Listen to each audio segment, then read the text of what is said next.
I want to read to you what Susan Lee and Michaelia Cash said. Despite his words today, the reality is Anthony Albanese has committed Australia to recognising Palestine while hostages remain in tunnels under Gaza, and with Hamas still in control of the population of Gaza. Nothing he has said today changes that fact. Well, that's true, isn't it? The hostages should be released, and the hostages must be released. And Hamas, we don't want Hamas in control of Gaza. Hamas is a terrorist organisation. We consistently condemn them.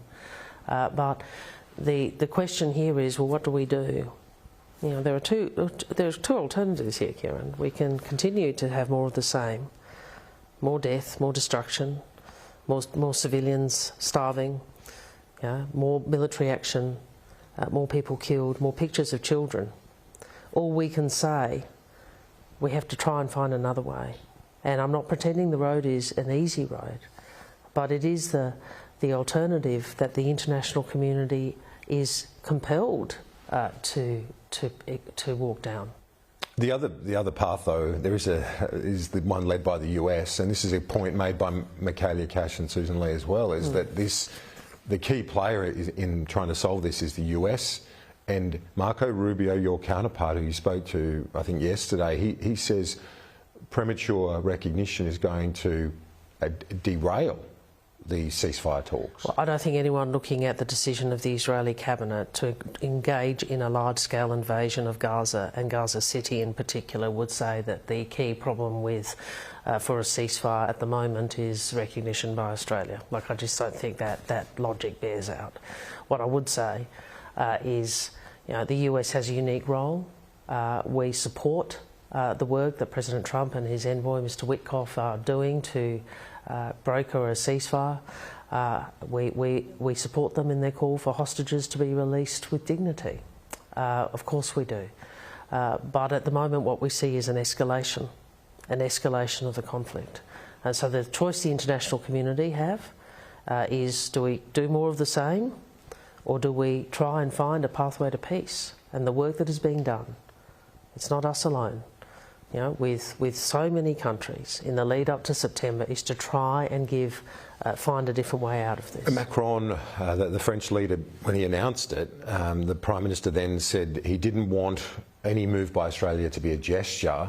That was just 2 weeks ago. What's changed? Why is this not just a gesture? Well, first, it's not just the last 2 weeks, is it, Kieran? I talked about this over a year ago. I said that we saw recognition as being part of a peace process, not just at the end of a peace process. I've been saying for more than a year it's a matter of when, not if.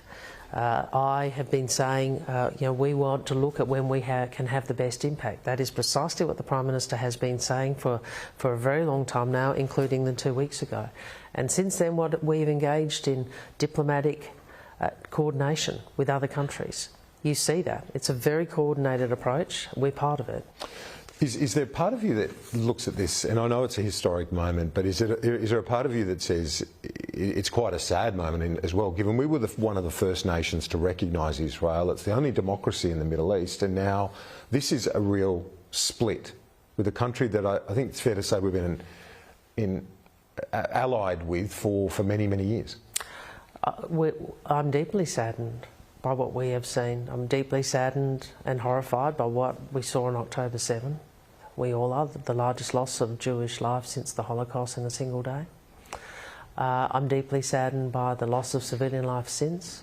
I'm deeply saddened by the escalation of the conflict. We all are.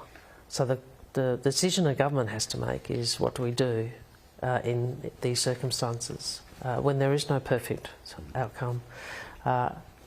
We've chosen to recognise Palestine. We've chosen to work with other countries to build that pathway to two states, and we've done it because our intention, what we're motivated by, is peace and security for both Israelis and Palestinians. The journalist Anas al-Sharif, among 5 Al Jazeera employees that were killed, do you believe Israel's argument that he was a terrorist, not a journalist? Journalists should be protected. So journalists should be protected, just as humanitarian workers should be protected, and just as civilians are entitled to the protection under international humanitarian law. You don't buy their argument that he was head of a terror cell? I can't speak for the Israelis, I speak for Australia. We want journalists to be protected. 600 Israeli security former members, leaders of Mossad, of Shin Bet, former Prime Minister Barak signed a letter to Trump. Did you speak to any Israelis urging you to take this path? I did consider that letter. I thought it was really a very powerful letter, and that informed my decision to be, amongst other things, to be part of the statement by many foreign ministers rejecting the decision to engage in a large-scale operation in Gaza. I think it was, obviously this is a controversial issue inside Israel as well. We've seen different views amongst hostage families, different views amongst the community about the conduct of the war. Ultimately, though, this isn't about politics. What this ultimately has to be about is peace. Have you had some reach out to you as well, urging you to go down this path? We get a lot of incoming from lots of people with different views, Kieran. Ultimately, we have to make a judgment about what we think is in Australia's national interest, and we have an interest in being a constructive player in this, even if we're not the key player. The former PM Ehud Barak says Netanyahu continues this conflict for his own political preservation. Do you agree with him? Well, I'm not going to comment on domestic comments. What I would say is we don't agree with many of the actions of Prime Minister Netanyahu and his government. The reconstruction is going to be enormous. Obviously, Australia, you flagged it that we will play a part in it. How soon would that be able to be delivered, or at least start to be delivered? Well, first we need to see the conflict resolve, and we need to see progress on the commitments the Palestinian Authority have made and the Arab League have made. I'm hoping September will be an opportunity for world leaders to come together to map out how this will occur, and I think everyone is very aware how much work is required. A couple of other issues, big ones, before you go, and I know you do have to get a plane, but the Russia, the Putin-Trump summit, it's being held in the United States in Alaska. What do you make of this, the fact that Ukraine is sidelined? Are you discouraged by that, or is the whole Trump diplomacy thing something where they lift the chessboard and it's hard to predict anyway? Oh, well, and requires engagement bilaterally as well as between the parties. Look, I think it is a good thing that there is a meeting. I hope President Trump is able to shift President Putin's thinking so that there can be negotiation with the Ukrainians and a resolution on Ukrainian terms. I hope that is the case, and the US is uniquely placed to be able to do that. We all want this war to end. He's unpredictable too, isn't he? Well, whether it be on the Middle East or Russia. He also has had some success in brokering at least ceasefires or a cessation of hostilities. So, I hope, we all hope, the war can end, and the US has a crucial role to play. So dialogue matters.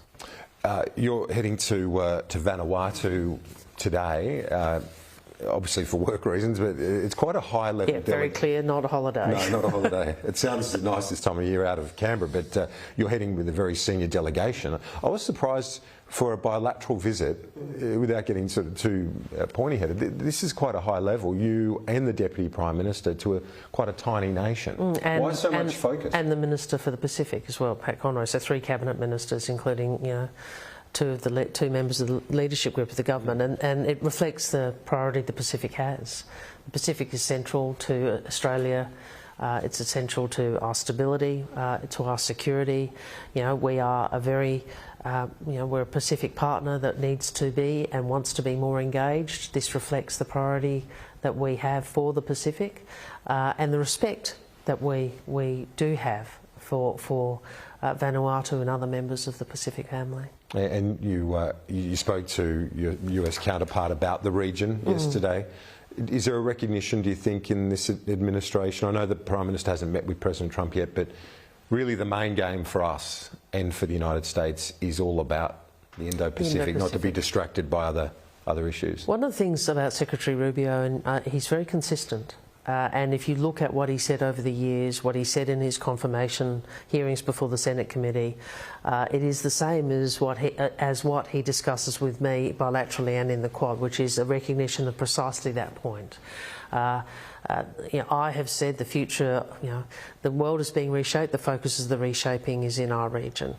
He talks about the future of the 21st century being determined in our region. So the priority of the Indo-Pacific and its centrality to world stability is something very front of mind for him. Foreign Minister, thanks for your time. I appreciate it. Great to be with you.